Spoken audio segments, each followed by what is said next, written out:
So, this is the third episode of the Havencast, and I have with me Isabella. I think it's Del Ruiz. No. I got it wrong. Okay, Yeah, you got it Isabella, what wrong. is it? Ruiz del Viso. Ruiz del Viso, and you are Yes. an American with Venezuelan blood. Yes. Well, I was born So, in Venezuela. oh, you were? I didn't know that. You speak Yes. English perfectly. Oh, thank you. I had no idea. Okay, so, anyways, you are a female gamer, and you are 19, and you live in Miami. Yes. Excellent. So I recently read on Huffington Post, and I think you saw the same exact article, that Miami has the worst quality of life in all of the United States. I wanted to get your opinion on that before we got into the whole gaming and streaming thing. Oh, so you want my opinion on what I think of Miami? Yes. Well, I mean, Miami's pretty good if you're into the beach, into clubbing, partying all night, drinking, doing drugs, all of that, because there's a lot of that, a whole lot of that. I mean, we have Ultra. Ultra's like one of the biggest, I don't know, I don't know the stats really, but one of the biggest music festivals. So we have that. So a bunch of people go there. Gotcha. Um, but other than that, I mean, it's okay. I think it's just like an average city. I mean, what do we do here? You go to the movies, you go ice skating, you go bowling, like all of that stuff. It's definitely hot and humid all the time. So you can see everyone wearing shorts and tank tops like almost 24/7. And Everyone's the beautiful, moment, to my understanding, right? well, yeah, well, I mean, the people that hang out at the beach a lot, maybe like a third of them. Well, real 'Cause, quick before I was gonna say, because okay, I know, I don't want to get too deep into this because this is supposed to be a gaming podcast, but I used to love watching the Jersey Shore, and so oh when they went to God. Miami, I just remember JWoww looking up. She was like, "Where are all the gorillas, the juice heads, like just the men who just work out all the time and work out at the gym?" But Right. no, I've only been to Miami once in my life, but I just thought it Oh, was funny really? because. Yeah, it was a long time ago. I mean, it didn't really count, but I just thought it was funny because of the article. I know that random fact, Hawaii is the most racist state in the United States, and I know Miami has the worst quality of life. I don't know why, but I just know that those are actual statistical facts based on studies.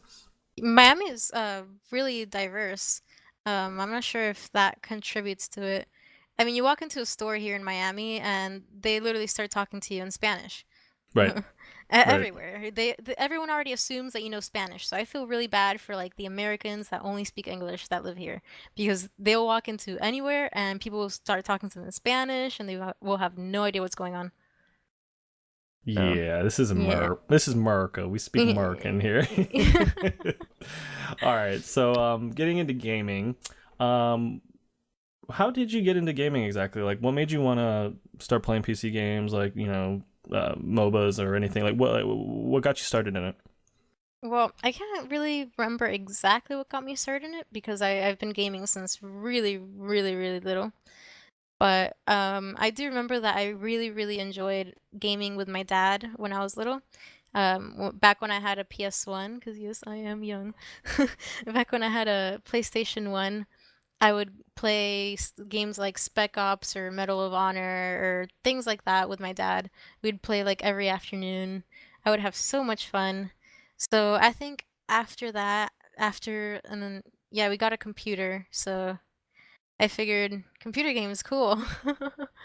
So I I started playing remember. computer games. Go ahead, finish up, then I'll tell No, my story. that was all I had to say. Well, I just remember back in the days of 56K when I would try to download like one of the first versions of Mortal Kombat that came out online. So I was right there with you as soon as I found out you could play games on a like a 500 megahertz processor, like what is it, like maybe a gig of memory type of thing. Like I just remember those days when Unreal Tournament 2004 came out, and like that was the game of the year kind of thing. But I mean, geez, that was what, Yeah. 10 years ago for me, and you were 9. Jeez.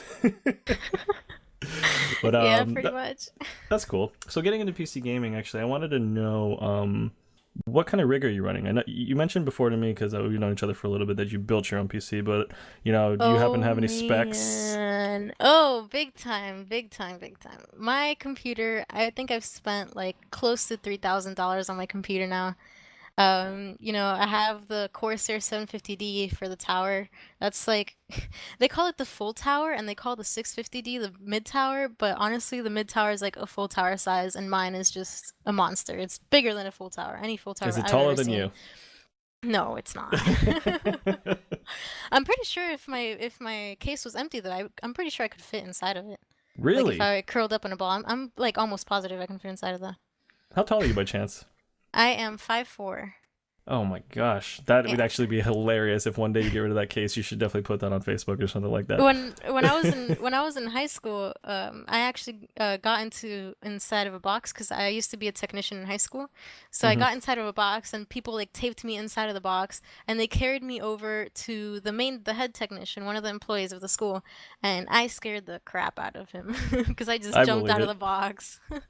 Well, it's actually funny. You could skip school that way. Someone just puts that box, in a car and they just drive you off school. But I don't know how strict your school was back then. But I No, remember, we could just walk away. We didn't have to do stuff like that.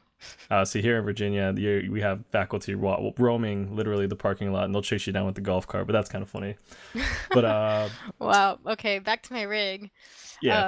I have the Intel Core i7 4770K for the CPU. The CPU cooler, Corsair H100i, that's like a given, I think. To me, Hmm. it's like a given in a build. Um, for motherboard, I have an Asus motherboard. It's really nice because it's all red. So like the theme of my computer is red. And Okay. it's the Asus Maximus VII Hero, which would be 7 Hero, whatever. Memory, Corsair Vengeance Pro, 16 gigs. It's split up into two sticks, eight each. And it's just about the fastest speed that you can get. Oh my Um, gosh. yeah. I felt like I was breaking the bank when I spent 1,400 on my machine, but 3 grand I can't even I can only imagine the amount of power that you have on that thing. Luckily, I Oh, a mean, lot of you obviously power. use it for gaming and not for browsing the web, or else you deserve to be kind of hit over the head if that's all you used it for.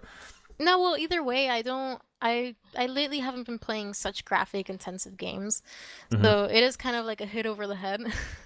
But I'm a computer enthusiast, so I want the rig just because, it's the way it is, not because I'm gonna use its full power.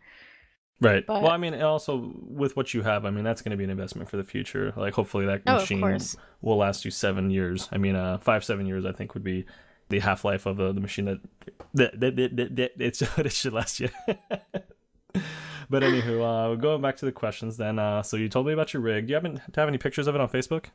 No, I don't actually. I haven't taken any pictures of it since I built it. I probably should. You need to get on that because I think people want to see what $3,000 in a machine looks like. Yeah, well, I didn't mention that I have obviously a solid state drive, 512 gigs, the Samsung 840 Pro, and I think the thing that everyone's like waiting for is to find out what video card I have. And Yes. I have the 780 Ti, and I'm gonna buy a second Ah, one soon. Or I goodness think I think I'm gonna gracious. wait for the next one, for Okay. the next generation, and then I'm gonna buy one of those. Goodness gracious. Just to have it, right? Just because you want it. Just have it. I mean, yeah, this rig could last me for 7 years more than likely, Hmm. but I'm probably gonna be upgrading it next year, and then the year Really? after that, and then the year after that. Yeah, Oh I like my keeping gosh. my computer up to date with the Yeah, latest it's an stuff. expensive hobby. I mean, like, I kind of buy it, and for me, and I think a lot of people the same way. Like, I buy it, and I just kind of hope that I don't have to spend another 1,400 anytime soon. But no, that's crazy. That's crazy. No. I'm glad you're a PC enthusiast. You would probably like my friend David. He's a hardware nut, and if he had a moment to benchmark your machine, he would be all over it. Oh yeah, I bet. All right, so I want to get into this question because I saw your stream recently, and it made me think about this question. So tell me about your favorite game called Five Nights with Freddy. No, that is a Yes. horrible game. Now tell people a little bit about what it's about if they don't know. Basically, you're working as security for some shop. I can never listen to the introduction where it explains everything because I'm so scared already. So I don't know the pure details, but you're a security guy at some animatronics place, which is basically just like these big suits of, machinery. It's like robots pretty much. So you're working on the night shift and you're supposed to I don't even know what you're supposed to do because I think those robots would keep anyone out. I don't think anyone would ever want to go in there and steal anything. So I'm assuming you're there to watch over the animatronics themselves. because at night they move around and everything, and they kind of hate security guards. So if they see you, they stuff you inside of one of the animatronic suits, which, is full of machinery. So, it kind of kills you in the process of them trying to Ugh. stuff you in there. Yeah. So So you're this is why it's basically, your favorite game in the whole world? Because you get yeah. killed at the end of your shift or something like that? No, your shift ends at 6 in the morning. So you have to, it's kind of like a survival game. You have to survive until 6 in the morning, pretty much. Gotcha. So yeah, I beat 2 nights, and it's a total of 7 nights. Oh man. Now, Yeah. it sounds like that you don't like horror games, so are you pretty much terrified the whole time? Yeah, terrified the whole time. I mean, I shake, I get goosebumps. I just, sometimes I feel like not even looking at the screen. I just break out into cold sweats. Yeah. I was sweating. My last stream, I was actually sweating. It was kind of horrible. It was a horrible feeling. But that Oh happens with man. anything. It's not just scary games, it's scary movies or scary places. I remember I went to this House of Horror thing in my town, and I cried. I literally curled up in a ball on the floor and I cried because some guy Oh with a my chainsaw gosh. was chasing me. You gotta man up a little bit. Come on now. I know. I know. All right, Yeah. well, let's get off such a scary topic then. But for those who don't know, it's Five Nights with Freddy. Check it out on Steam. The teddy bear for the promo actually does look a little terrifying. But if you like those kind of games, go purchase it, have some fun. But anywho, so what made you want to get into streaming? Because I know we discussed that you wanted to try it out, and you have been streaming. I think now, what has it been, a solid week or a little more? It's been more than a week now. A little bit more, just a tiny Oh, bit. yeah. So what made you want to get into that? I guess like even before that, like how did you hear about Twitch or how did you hear about streaming? Well, I first heard about streaming, I believe it was, I forgot the name of the website, the one before Justin TV. Yeah, the one before that. I wanted to start off, but I want to start off streaming like my life. So basically, I remember I would always wanted like start up a 24-hour stream. Crazy, I know. I wanted to basically just record everything that I do throughout my day. But I Be never did careful that. what you ask for. Just Yeah. Yeah, I never did that for good reasons.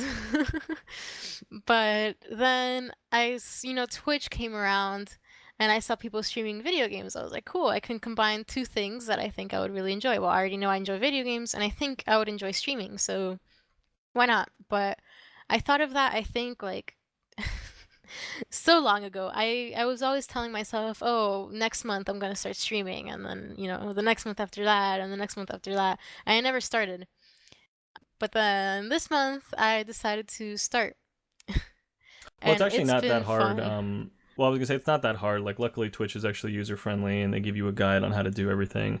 The biggest thing that people run into is having the graphics card to run it, or the CPU power, and this actually, having overlays and a webcam, and actually the main thing is internet because 720p, you need a decent was it up and down? Yeah, upload rate. That's what I'm talking about. You need a decent upload rate if you're going to be pushing data out in 720 or 1080p. So, Yeah, of uh, course. I mean, I stream as well. I mean, it's taken me months to get 150 viewers, and I think if I last saw on your Twitch, you had over 180 followers, and that was like in, let's just give it 10 days. Yeah, but now I'm at 225. Goodness gracious. Yeah. It reminds me of the days when I used to bartend and all the females who wore corsets, they would make so much more money than I would. I wonder why. But so getting into streaming then, how's your audience treating you? Oh, my audience is awesome. I mean, obviously, I've come across a couple of people where they're only there to, watch me, watch my camera. I remember I was playing League of Legends, and one person in chat actually asked me, "Can you make your camera full screen?" It's like they only wanted to see me and not the game. But for the most part, my audience is amazing. I mean, they're more than I could ever ask for. They're following me on Facebook. They talk to me all the time, whether it's on League of Legends, Facebook, or Twitch message. They're always talking to me. Whenever they watch, they always, talk in the chat. They always ask me, "Oh, how has your day been? How's school?" So I can tell that they actually care about me and not just there to see a pretty face or anything like that. They're not there just for the grills. Yeah, not for the girls. Well, that's cool. No, I mean, this actually gets into the question of female streaming on Twitch and expectations because in the recent podcast I did when I spoke with Millie, we were discussing how a lot of females actually show a lot of skin, and I've even seen guys go into channels and say, like show tits or get out, get off Twitch. So we've discussed, the project of GG Haven and how, we don't agree that women actually should just be exploiting themselves for easy money because, I get that, like, it is an easy way for men, attract men or, other women, but it's just, that's not really what Twitch is meant for. Twitch is a gaming website, or just, it's supposed to be about the gaming industry. So I wanted to get your thoughts on, just female streaming and, expectations, and maybe just hear what you have to tell other females out there to get viewers. Cause like you said, you got 220 in 10 days and you didn't really have to show any boobs or anything like that. Yeah, I mean, I can understand that not wearing as much clothing is an easy way up, but it's not worth it because you're gonna get up there and everyone's just gonna be spamming chat with boobs, tits, this and that, and they're not really gonna care for what you're doing in your stream. It's really sad that it like came to this where I mean, because I would love to wear a tank top and shorts because hey, with my super computer, it gets really hot in my room and my fan just so happens to be broken. But Of course, unfortunately, naturally. yeah, it's Miami. What can I say? Yeah. And but because of that, I actually go out of my way to make sure that I cover myself up. Um, and it sucks, but I don't want that negative attention. And really, it's not that hard to get viewers, especially if you're a female. Like, come on, girls. You already You have the don't secret recipe. you don't have to show skin to get viewers.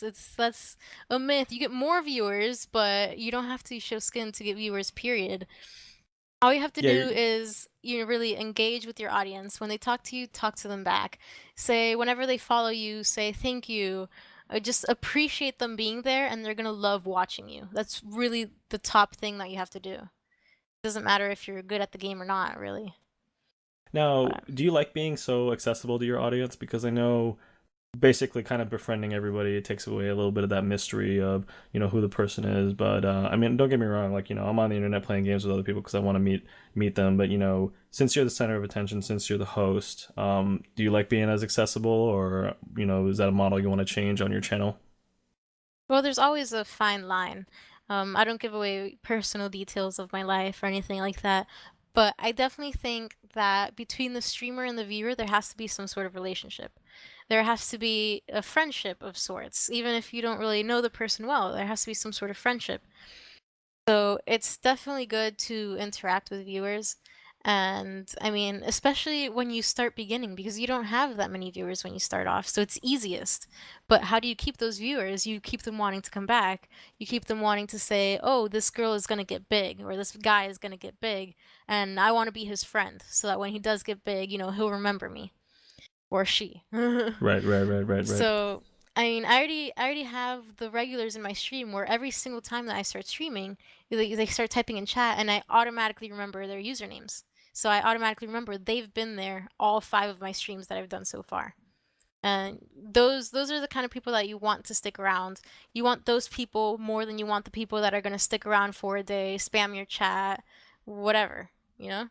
Right. So I definitely think that it's a good thing to be friends with your viewers. Not too personal, but personal enough so that they feel involved with you. So, for some females out there, if they want to get into streaming, you've done all the work yourself. Basically, one night we were talking and you were actually making your own overlays, and not everyone has that kind of skill. But what kind of tips and tricks would you tell people if they're trying to build a channel, like, graphics or, a donation button? Like, there's a lot, it takes a lot to actually build up your own Twitch page and make it look professional. So, do Oh, you have big any, time. I mean, there's some pitfalls and also some, there is a wall between some skill sets that people have. So, and do you have any advice for some girls who, like, think it might be a daunting task? Because it is a lot of work at first, but once you have it all set up, you can set it and forget it. Yeah. Well, I don't agree with set it and forget it because, you set it up, but then you want to do different things. You have to change different settings, that kind of thing. So you do want to learn your software that you're using for streaming, and it'll definitely help in the future if you want to make your stream better. It helps to know. So there's a lot of YouTube videos, tutorials, guides explaining all of the software. I definitely prefer OBS over anything else. As far as graphics for your channel, it's important that your channel looks good because then you look professional, I guess is the word for that. But it's not as important as what you actually stream. I mean, I've seen really, really popular streamers where, at the bottom in their channel description, they don't really have much. But it's the fact that they interact with their audience that keeps people coming back. But if you don't know how to make graphics and you want your channel to look good, you want to have overlays, you want everything looking fancy, there are if you just Google it, I know that there are a lot of resources, people that actually make overlays and they give them for free for you to use. And even if you don't know how to edit those, there's always people on the internet that are willing to help. You just have to find them. Or if you have a friend that knows graphics, ask them for the favor. Maybe tell them that, you'll leave a credit saying, "Oh, this person made me this graphic." So it's kind of like exposure for that person. Other than that, as far as I don't know, using because I know there's bots that you can use. It's really up to the streamer to research all of that because I'm still not completely familiar with everything that you can do while streaming. It's just a lot of research. One I thing I saw that was new that I'd never seen before, because I've seen Nightbot, I've seen Moobot. I don't know what other bots there are out there, but I know that there's a few I've encountered. But one thing I saw that was actually interesting, and I give you this idea, maybe you've seen it, but it's an idle counter. So people can keep your Twitch channel open if it's offline or online, and the connection basically every second that you're connected, it accumulates a point system for every minute or every hour that you're there, and it's like you can set the formula for like every 20 minutes you get like half a credit or a full credit, and basically people who keep your page active, or even if you're offline, if they're on it, they accumulate points. And I know that you can use those points for whatever you want. If you want to say like you've been on my page for 100 hours this week, but you've accumulated like 2,000 coins or points or whatever, rupees, whatever you want to dub it, you can actually use that for giveaways and stuff like that. It's kind of like a reward system, a loyalty system actually. And I'd never seen it except for this one guy who was good. I think it was Good Idea Gaming or something like that. Um, the guy literally has no life. He what did he say? He's like, I don't leave my house for more than an hour in a month. Like he's just always inside playing Diablo 3. But no, I mean, like I said, Twitch is actually getting kind of creative with how you can reward your viewers. I mean, Moobot's nice because it has an automatic raffle system. I don't know much about Nightbot, but I mean, I saw on your channel you even have a what is it a music queue, like people can request songs, and basically it's kind of neat actually. I might consider doing that for my channel. um but I mean, yeah, like there's just a lot of cool little features and widgets out there that you can use to improve your stream and make it more professional. So have you yeah. seen anything else like that? I mean, not much. It's mostly Moobot and Nightbot that people are more familiar with. But using bots like that is definitely great to use because say you're playing a game and you want to focus on the game, so you don't want to interact as much with them. So like say you're playing League of Legends and you have to focus. You can't be reading chat 24/7, you can't be responding 24/7. But having things as simple as song requests, it makes the viewers feel more involved because they're the ones playing the music on your stream. So they get to listen to the music that they want while you're streaming. Or anything like that. Raffles are great. These things that you can run without really having to pay attention to it, and the viewers just love them because it's like they have a say in your channel pretty much. No, that's pretty cool. I didn't even know you could make spots. But again, I haven't really done any research. I just chose Moobot for the raffle because I use Humble. I buy a lot of games on Humble Bundle, and the ones like I like, but I feel that are actually worthy of a prize, I'll give them away, and also the ones I don't like, I'll give them away, just because I'm not going to put them on my Steam list and let them collect dust. But no, yeah, there's a lot of cool bots out there for anyone who wants to check them out. Again, it's Moobot and Nightbot. Moobot is Moo like a cow, and the Nightbot is just Google it, you'll find it. Everything's pretty automated. So I did have a final question. Well, a couple final questions for you. They're actually about you. So I know you don't give a Okay. lot of personal information out, but what are your likes and interests? I mean, you live in Miami. Do you like to go out to clubs? Do you knit? Anything interesting about yourself you want to tell the audience out there? Well, I guess I can say a couple of things. I mean, to be honest, I'm the kind of person that tries to learn something new like once a month. So I actually have my closet filled with like all these things from all the hobbies I've taken up. So, I mean, well, one thing that I've been doing for longer than a month, I've actually been doing it since elementary school, is juggling. I know how to juggle. Really? And yes, and I can do juggling tricks and all this stuff. I was in a juggling team. I juggled competitively. Competitive juggling, huh? Yeah, competitive juggling. So there's that. I like ice skating. I have my own pair of ice skates. I like photography. I have a really nice $800 camera. uh, I'm looking in my closet right now, trying to see all the stuff that I have in there. Oh, I did do something called color guard. Not I've too heard many of people color know it. guard. Yeah, Yeah, it's it's you. What is it? You use the not the batons, but you use the flags. yes, flags and rifles and sabers or swords, which is what most people like to call them. It's basically like a creative sort of thing. Color guard specifically is that you perform with a marching band. So we spin rifles and flags and all of this stuff, and we dance. But I personally preferred winter guard, which is basically indoors and it's just dancing and all of that without the band. It's just music playing, like any music, dubstep even. Back in high Um, school, I always used to think that was like a dorky thing, but when I would actually go out, so in college I used to break dance, and in this gymnasium, that's where the color guard would practice. But I would just take a moment and actually watch what they're doing, and I mean, they're flipping rifles like 7 times in midair, catching them perfectly. Like it takes a lot of coordination. oh Uh, no, so big I time. I really don't give color guard the credit that it deserves, because if you guys go take a moment, just Google it and just see some cool color guard tricks. Like I mean, it's literally juggling with a flagpole, a rifle, I mean, even a sword. So it's kind of neat, and I really give And it to those people. and those rifles are heavy, man.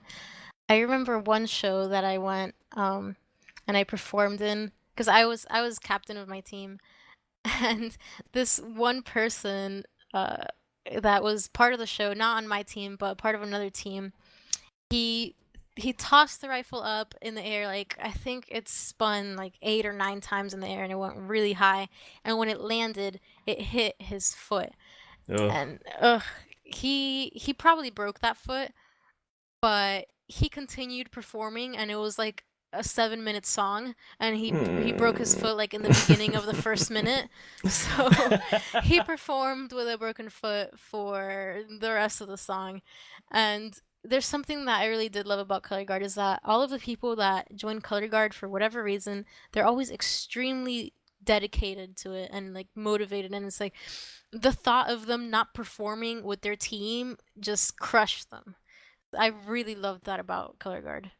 Well, that's cool. I mean, you got to know. You need to know that the people, regardless of what it is, have your back, and also like your support you in what you do. And there's nothing better than having good teammates for sure. Yeah. Um, so speaking of, that kind of segues into this question. Um, like I mentioned before, one of the goals of GG Haven is to build up the female community, the gaming community, just to girls who are shy, getting them to do interviews, basically getting them to stream. Also, like if they want to join a competitive team, like guiding them to join the people to do that, whether it's a mixed team or an all female team. I wanted to ask you though, how would you like to help females in the GG Haven community, if any way possible?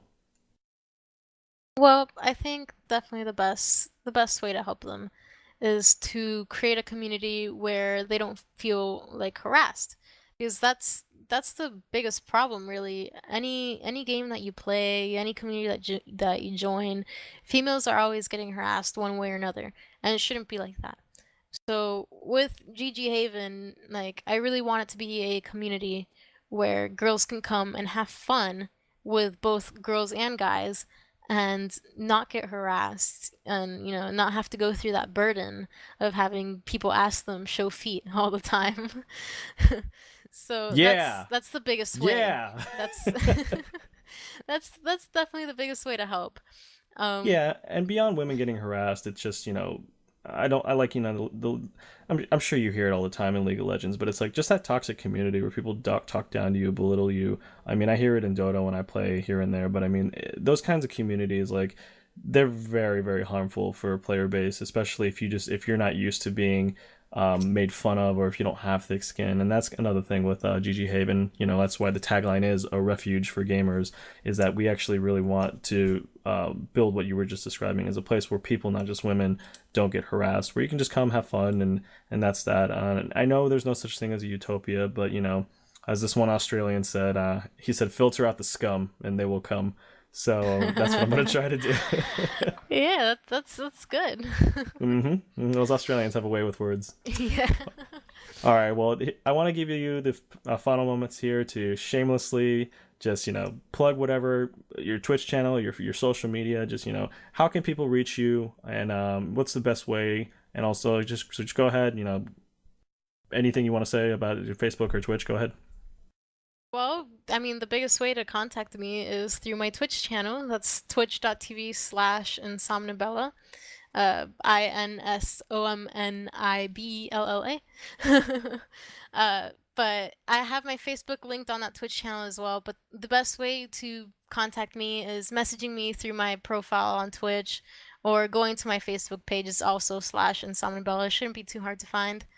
Other than that, if you happen to find my username in a game, add me, because it's more than likely me. I have that same name for almost every game. So that's it really. Follow me, you know. Yes, please follow Insomnibella. She is a member of GG Haven. She will be streaming with us on her channel and also on the GG Haven channel.